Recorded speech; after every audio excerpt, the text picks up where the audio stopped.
This building is on the National Register of Historic Places, and it's there, it hits several criteria.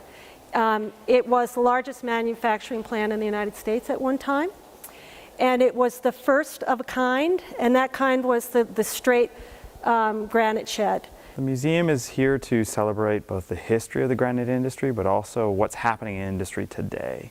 We're doing that through exhibits, educational programming, and also even outdoor activities. We were founded by the community to actually attract tourists and to sort of brand the town and to build pride of place. So that's kind of built into that mission as well. To get to the point where the museum is fully functional, we need to complete the renovations, and the next thing that needs to happen is a capital campaign to start producing an endowment for this institution. We're on track to complete both the renovations and complete exhibit spaces probably in the next few years.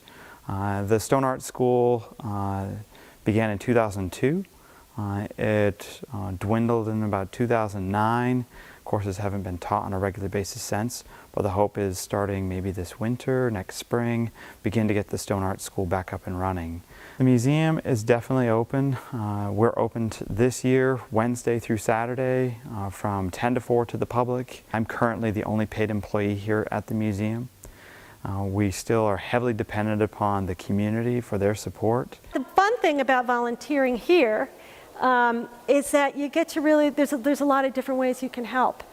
You can do research, you can help us archive, you can write grants, you could be a docent, you can give people tours, just about anything you can think of. Vermont's labor history, Vermont's immigration history is all tied in with the granite industry.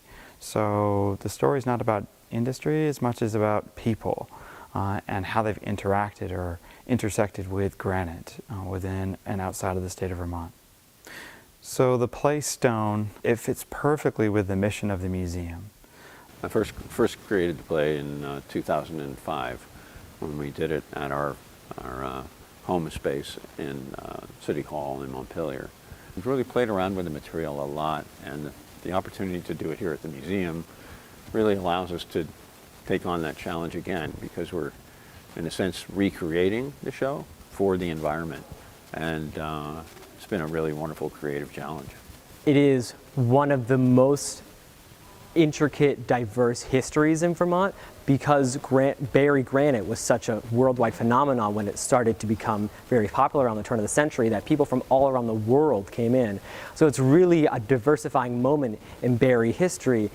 What I envision, and our board envisions, is a big bustling museum full of people every day, people coming to Barry to understand the geology, to understand the history of transportation through the railroad and trucking that happened as a result of the granite, to have artists and industry people, lots of different points of education and groups of people that would want to see that. So just that this will be a major center of the community.